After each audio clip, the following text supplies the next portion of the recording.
friends, and welcome back to my YouTube channel, where today we are going to be making the reversible duality coat.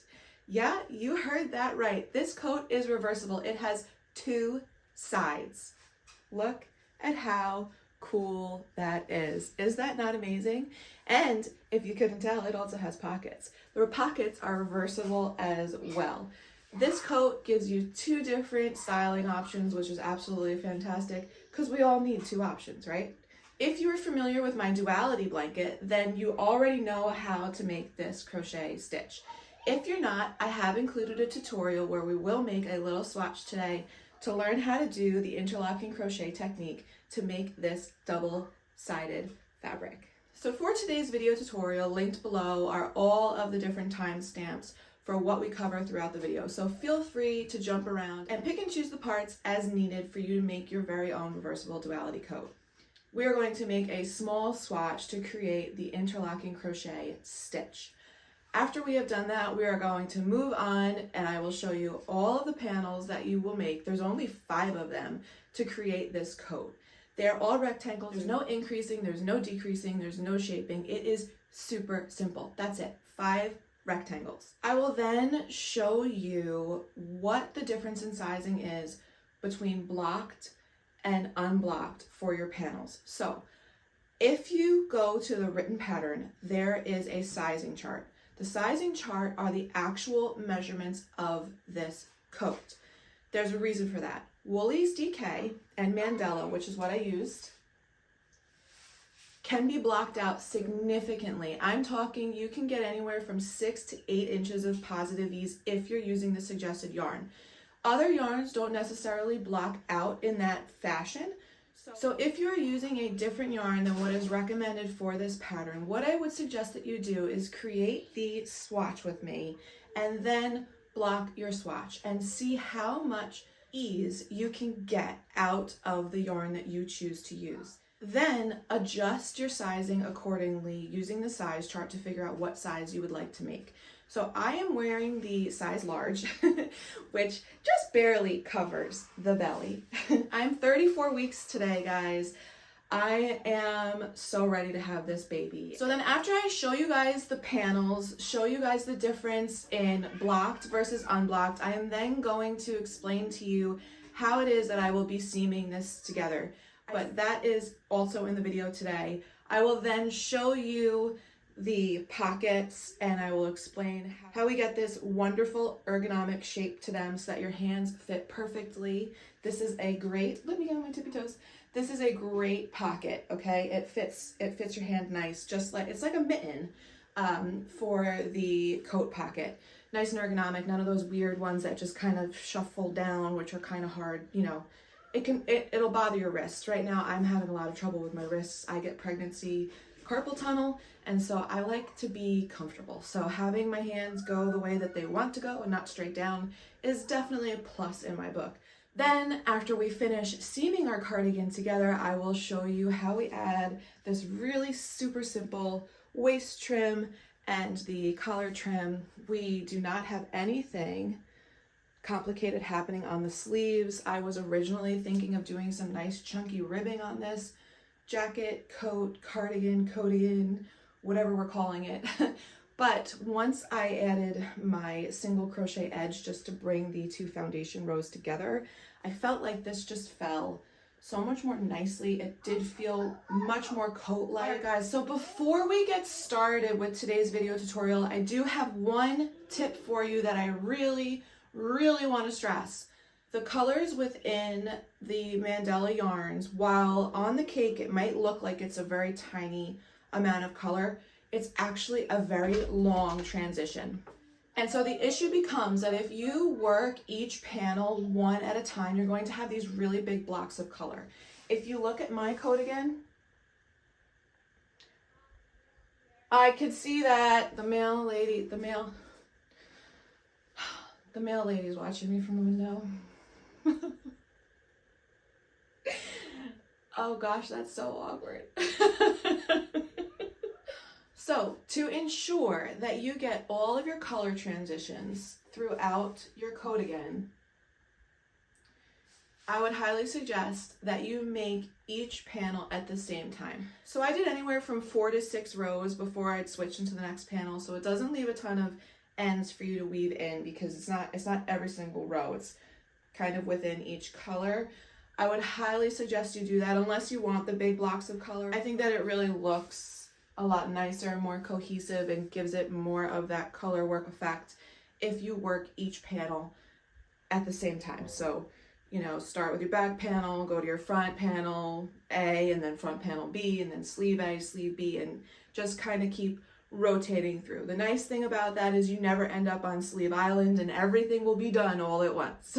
All right, one thing that I know you guys are dying to see is the coat reversed.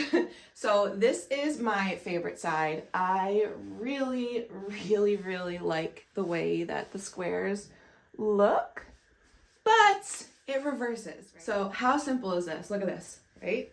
Just pull it off, pop one sleeve, pop the other sleeve, and that's it, guys. It's reversed. See, my pockets are still on the outside, but I'm gonna put this on, right? Easy peasy.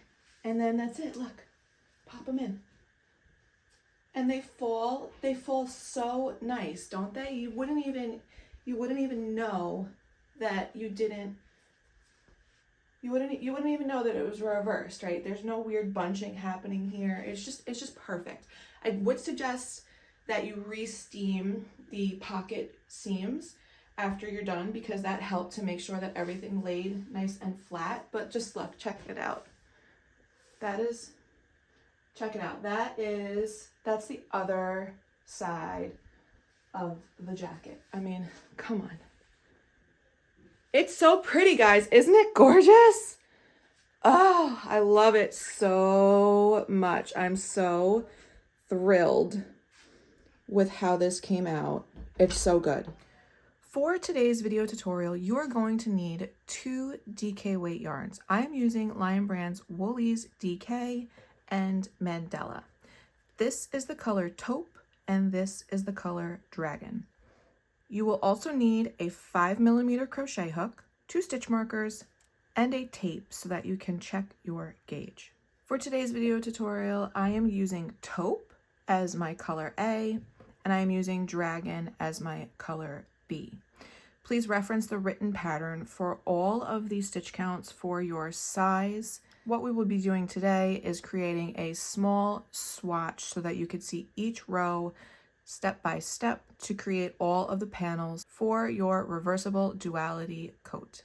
In the pattern, what you will do is you will go to the gauge and you will create your 2 foundation rows for each color using the instructions of the written pattern. So in the gauge, you are told to chain 20 for foundation row A, and then using the instructions in the written pattern, follow foundation row A instructions. So you have your chain 20, and what you will do is double crochet in the 6th chain from the hook. I prefer to use the back bumps as I believe it creates a cleaner edge. Then you will chain 1, skip 1 chain, and double crochet in the next.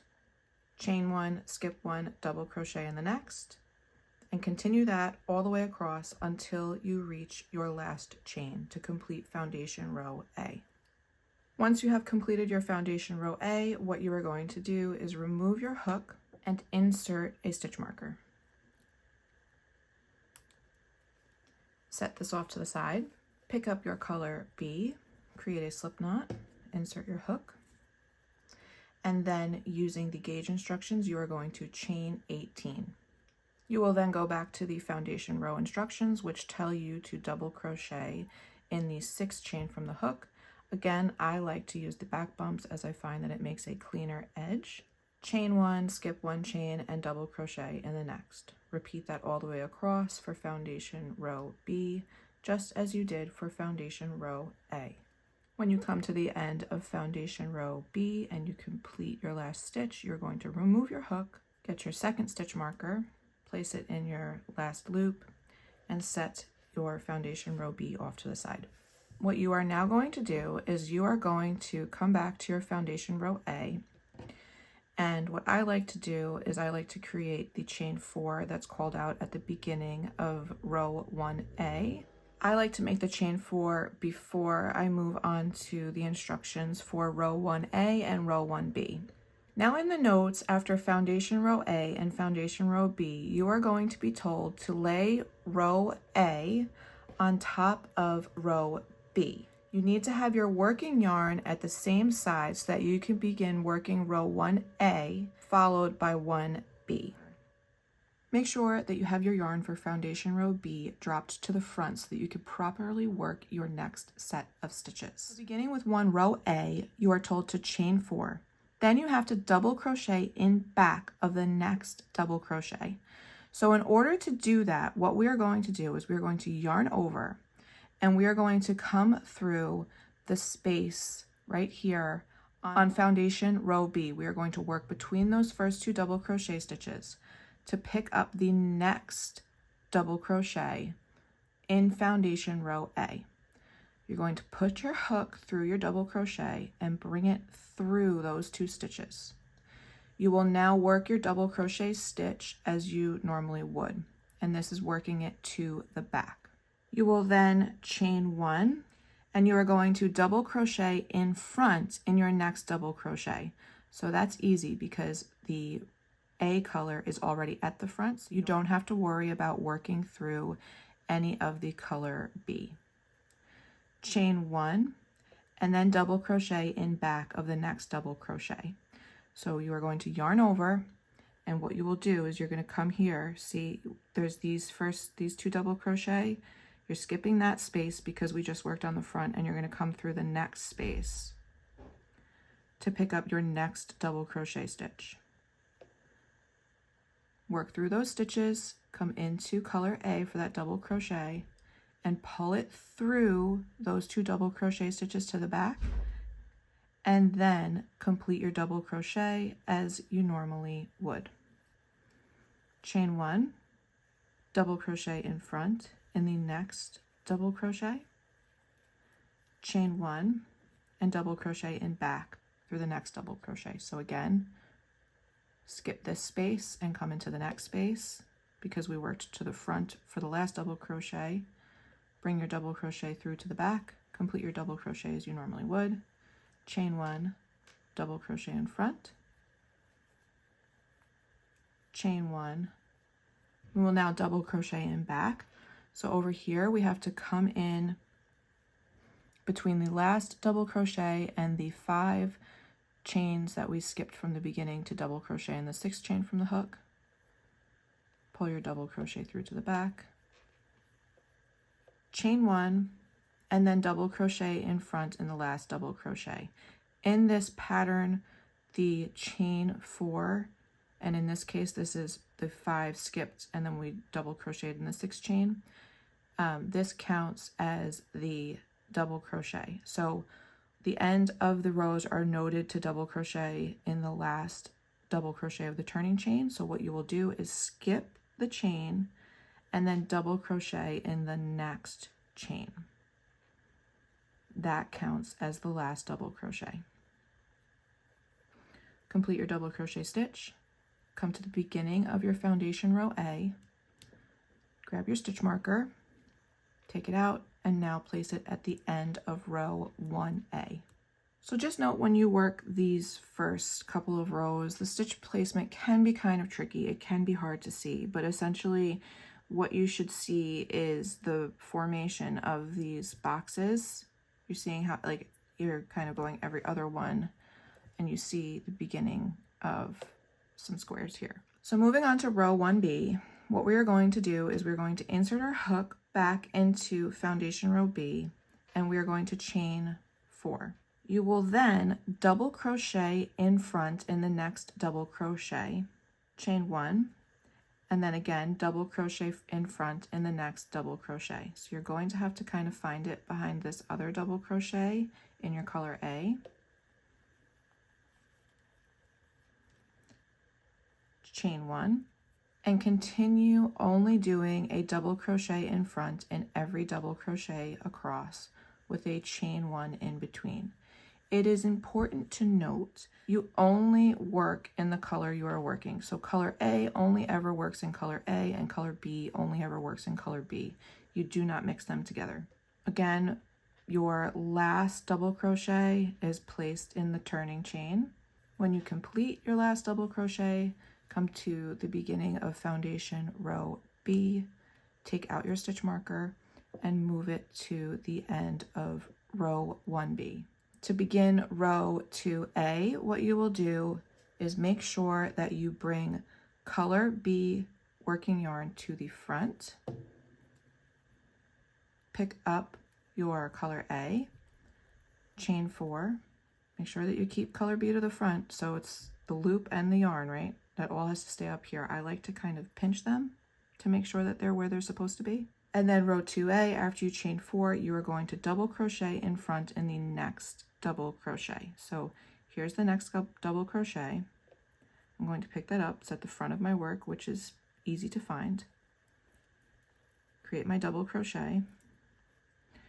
Make sure that color B is through that space. The working yarn and the loop are through that space so that this way this is on the correct side that you need to be working for row 2B.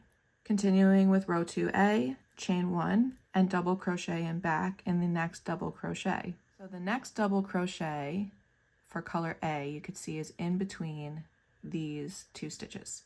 So I'm going to come here, I'm going to put my hook into that next double crochet and pull it through to the back, and then I will create my double crochet as I normally would.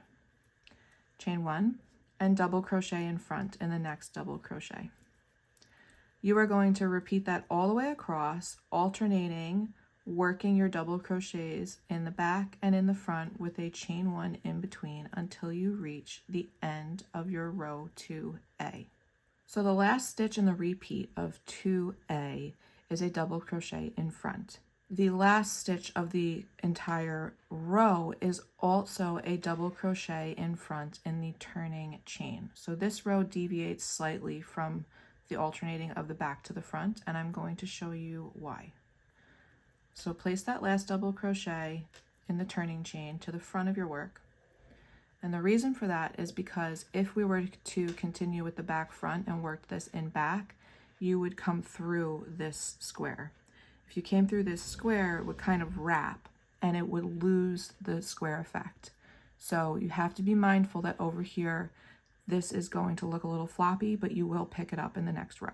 So at the end of row 2A, come back to 1A, grab your stitch marker and bring it into the last stitch of row 2A. Moving on to row 2B, I'm going to insert my hook.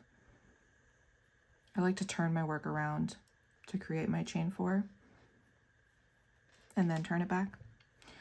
So you create your chain 4 and you are going to double crochet in front in the next double crochet.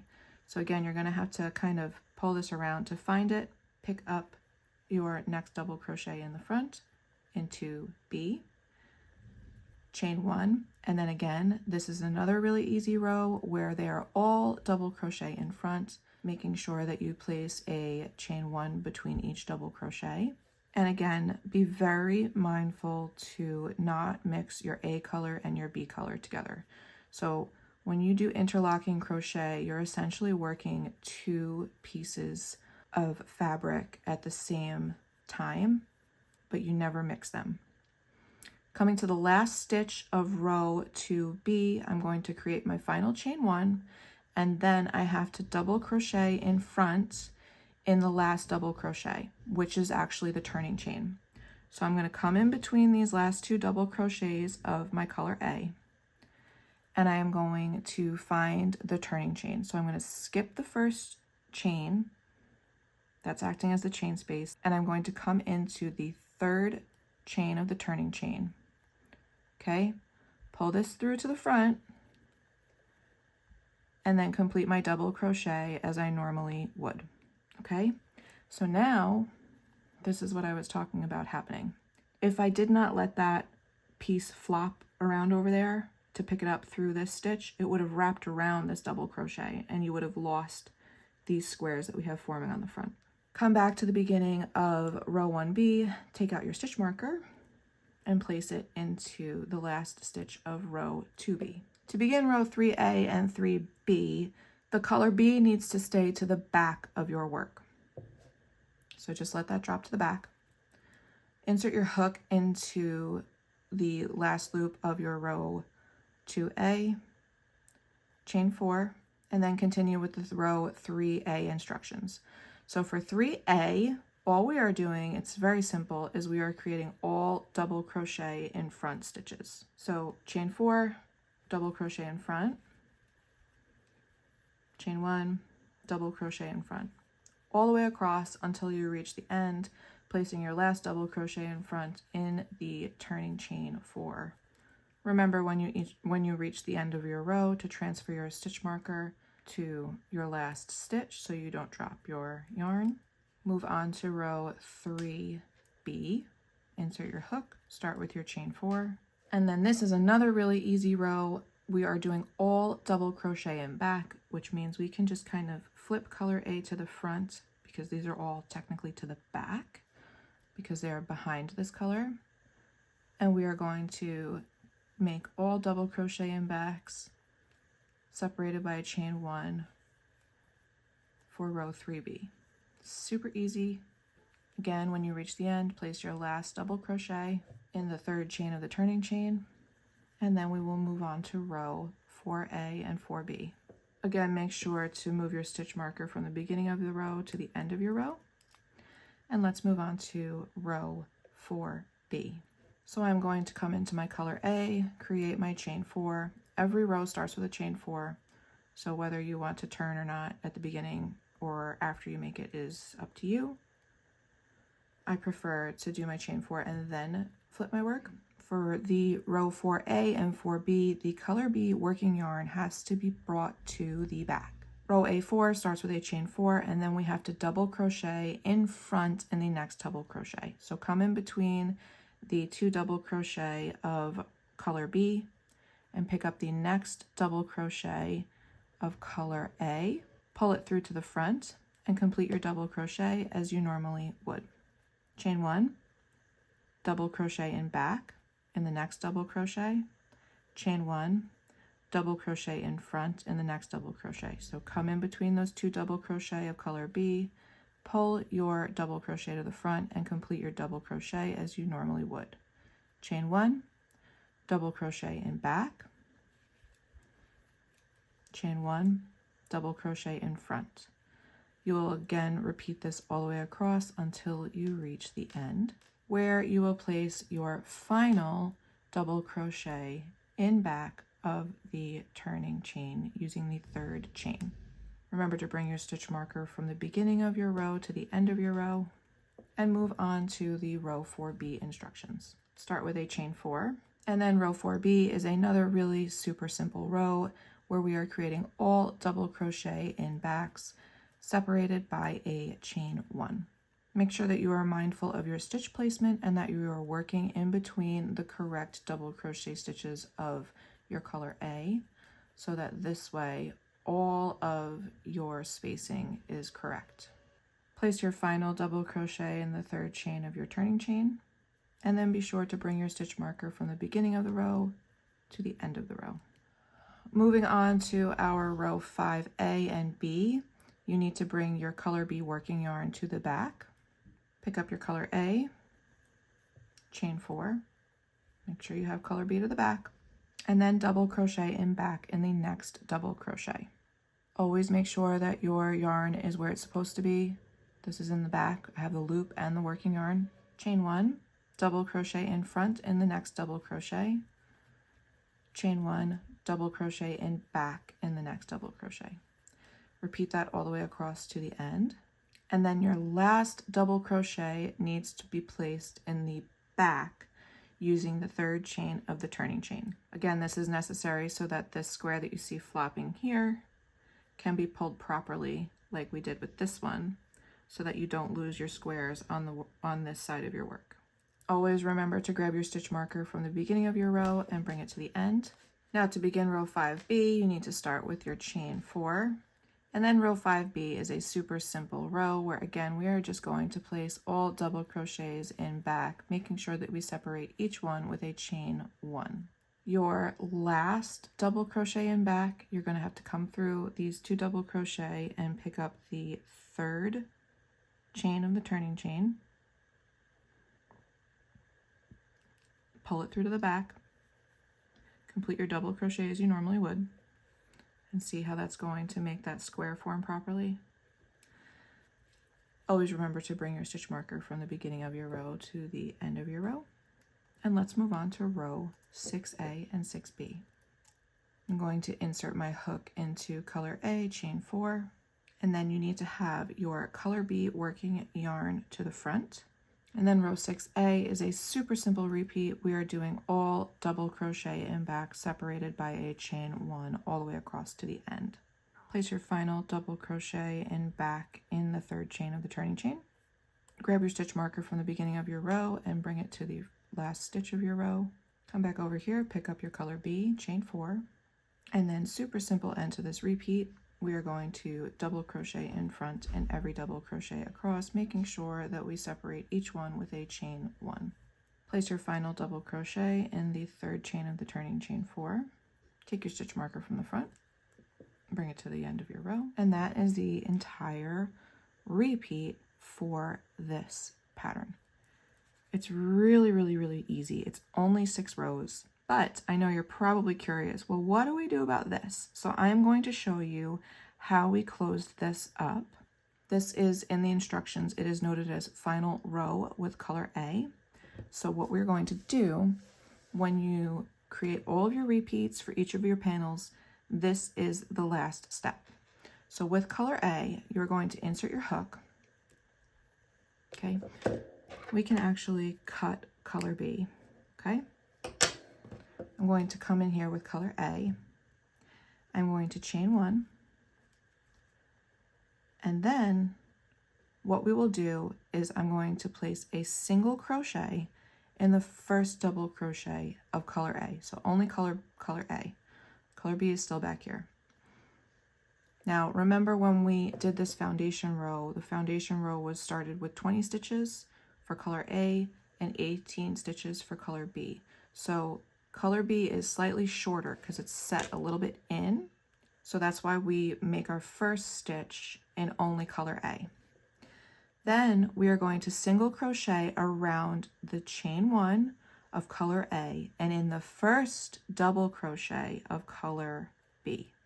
Okay, so I'm coming through this space, in this chain space, I'm coming through it. You could work in the chain if you'd like. I like to work completely around it, but you could work in it.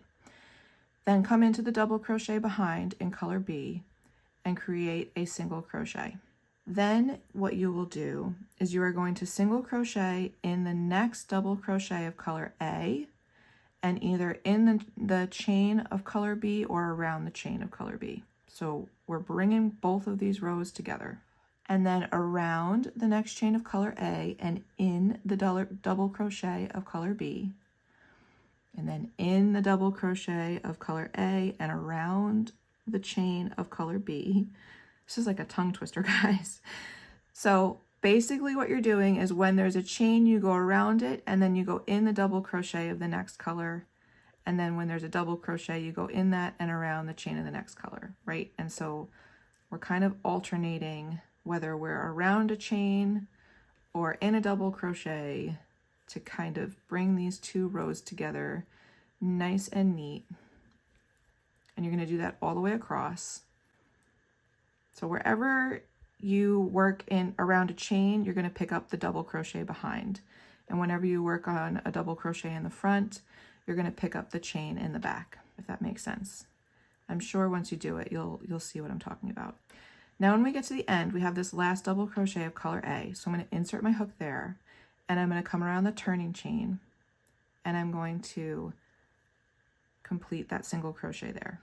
But that leaves on my front, that leaves me this turning chain 4. So I'm going to come around my turning chain and then I'm going to pick up in the third chain of the turning chain in color B because that's what we've been treating as a double crochet, right? So we're going to go through that stitch so that we can make sure that we anchor this turning chain back here. Place this last single crochet and then, right, because color A had an extra set of stitches, we are going to then single crochet in the third chain of the turning chain of color A. and that finishes this off perfectly. See how nice and even that makes it? I'm gonna cut. I'll pull that through. I'll remove this stitch marker.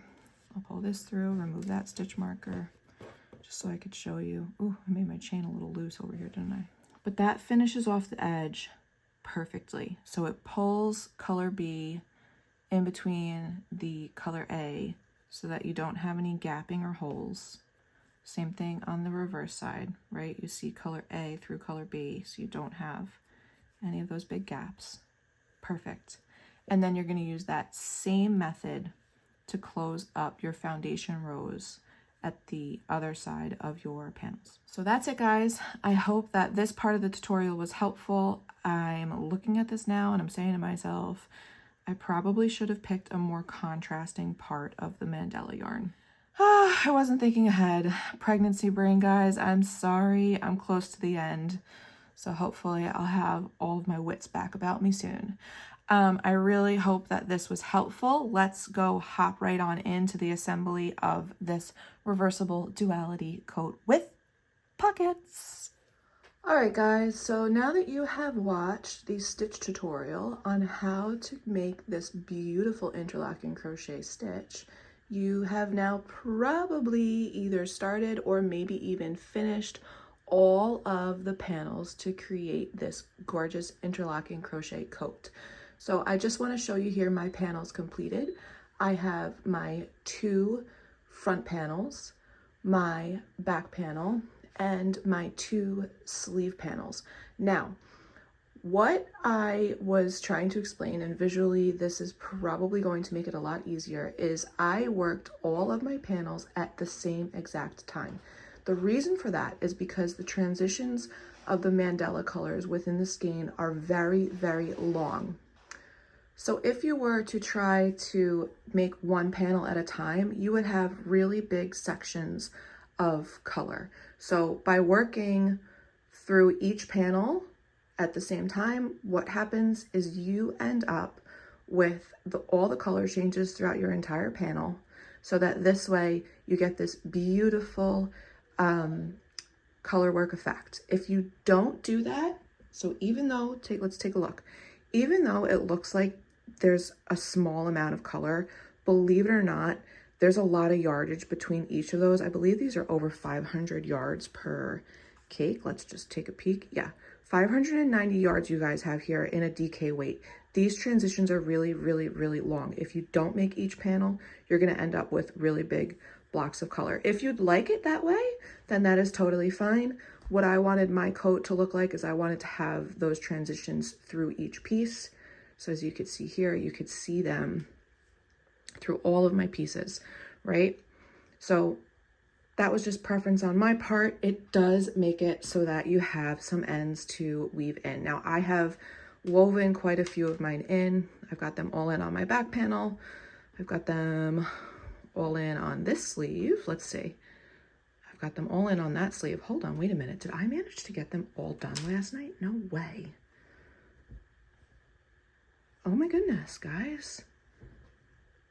I did. Okay, I managed to get all of my ends woven in. So when I did this though, so it's not every row that you're changing, right? Like you'll kind of have ends to be woven in. Like I had maybe one end in this blue section, one, you know, it kind of, they scattered. It wasn't in every single row.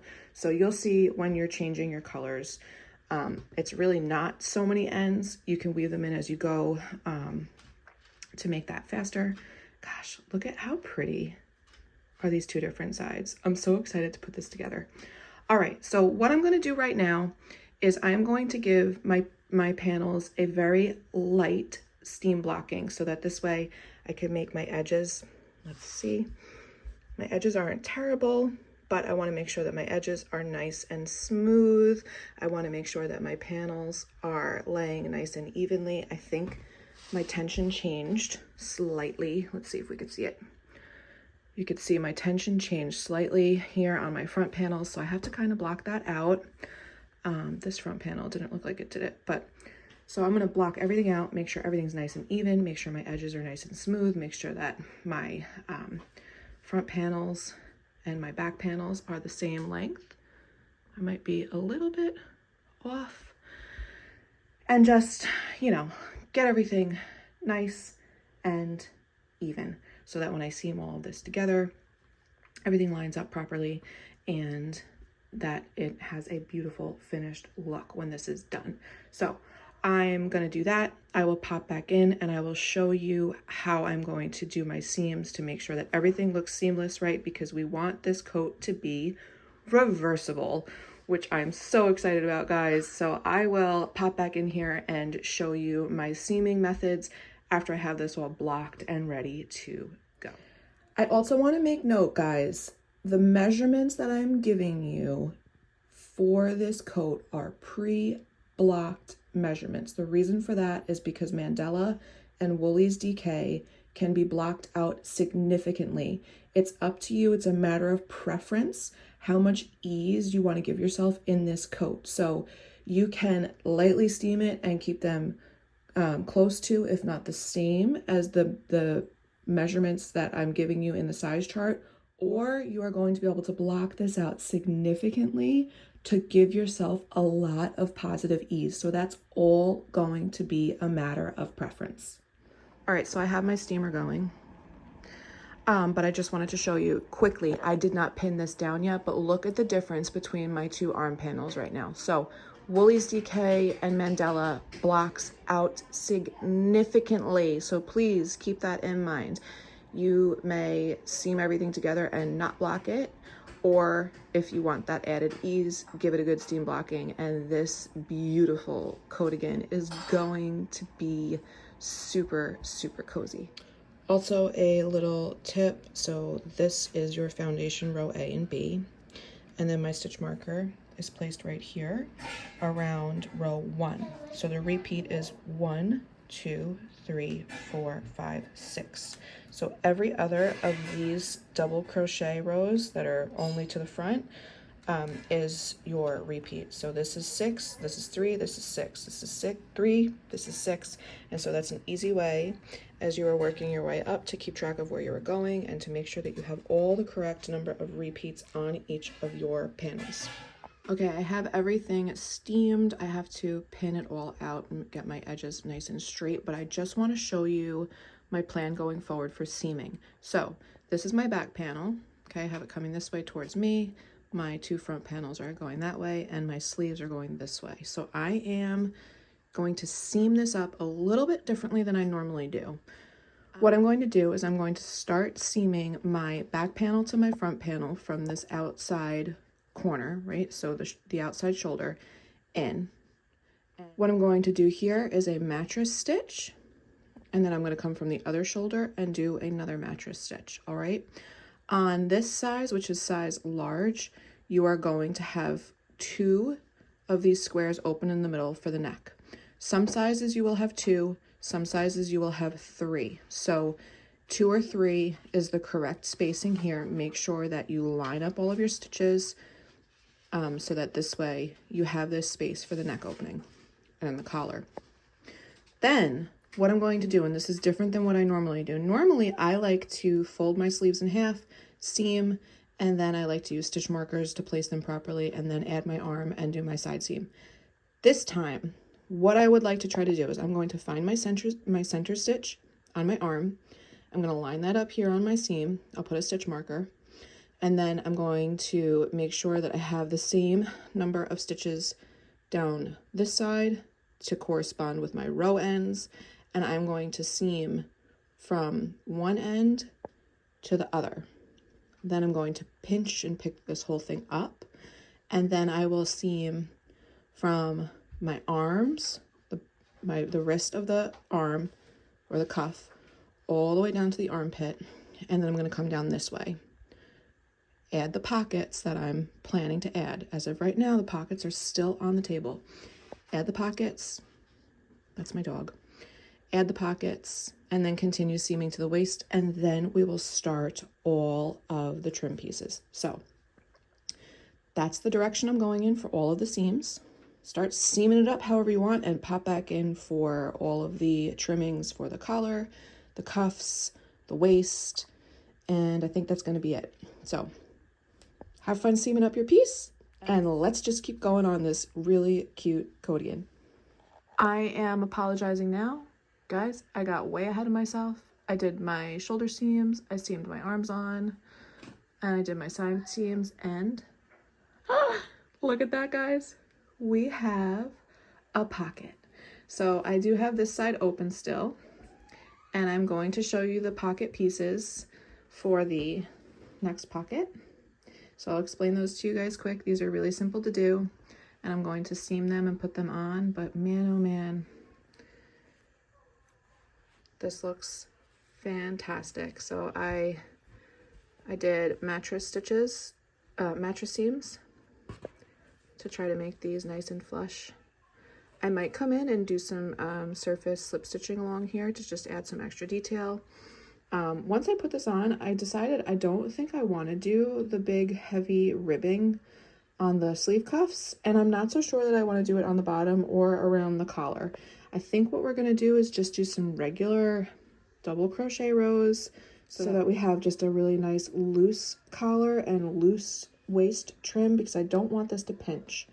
But guys, it came out so good. The pockets, I've got to do a little bit of steaming on the seam to loosen this up, so that this way when we flip this inside out to make it so that it's reversible, right? Because we want the pockets to be able to go in, that the pockets fall nicely when I flip it the other way. But they worked out really, really well. So let's take a look at how we make this pocket quick, and then I'm going to finish seaming this all up, weave in all my ends, and figure out what we're going to do for trim around the bottom and for trim on the collar. But for the sleeves, we are just going to bring the foundation row A and B together and call it a day. I like this big open sleeve. It looks really great. It's perfect. All right, so the pockets. So I wanted these pockets to feel like a true traditional coat pocket, which is where this shape came from. So these are really simple to do. We are going to do a foundation row of single crochet using color A, all right, so that this way when it gets seamed in here, right, we're seaming into color A, using color A, so that this way it's nice and clean. Then you do another row of single crochet. You then attach in color B for another single crochet row. So the first 3 rows are regular old single crochet. Then from there, everything else is half double crochet. And what we do is we are going to be doing 2 together and then an increase at the end, which is what's giving the diagonal.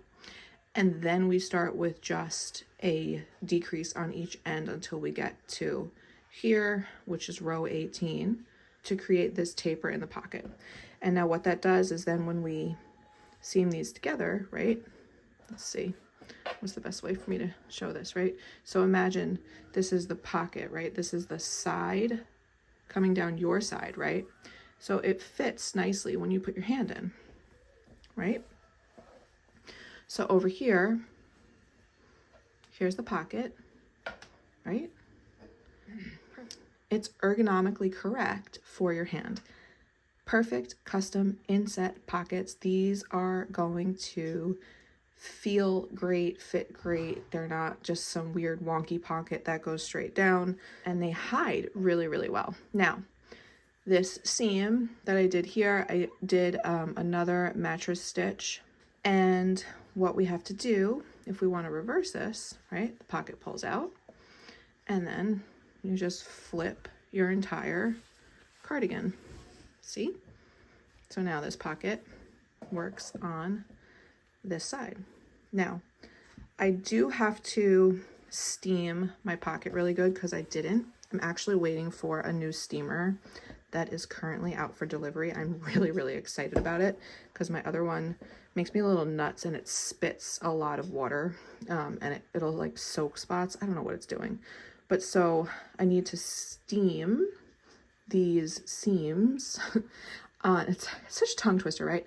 I need to steam these seams on the pocket so that it falls a little bit more nicely, but you can see it just needs a little bit of heat and moisture and it'll be absolutely perfect. I'm super excited. So this is definitely a reversible coat, which is fantastic, right?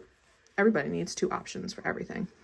Then you just pop it back out, flip, and there you go, back to where it was. Amazing. I'm super excited about this, guys. I'm so excited.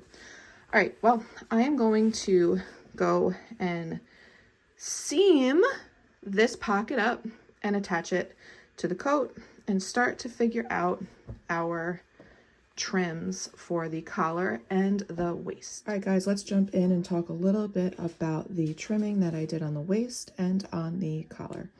So as you can see here, what I did was just a few rows of double crochet along the bottom edge. Now, these stitches are going to be really easy to pick up because remember we closed off our foundation row A and B with that nice set of single crochet stitches, and then you are going to be able to pick this up at the bottom and just do your double crochet rows around the edge. There's no increases or decreases happening here, nothing fancy, super simple, just a few rows there. Then you either can cut your yarn, or you could do like I did, where when I got to my last stitch I chained up, and then you work along the row ends of your double crochet, and then you work along the row ends in the interlocking crochet section. You will need to double crochet evenly up the sides. I was picking up only in color A, and I was grabbing my stitches. Let's see if I can get to focus good. So I was picking them up in where the row end began, and then I was working around a turning chain or in the side of one of the stitches. So I was basically doing 2 double crochet per row up the side, and that worked out evenly for me. It may or may not for you. You're going to have to kind of do a little bit, lay it flat, and see how your tension is in here and get it so that they work evenly.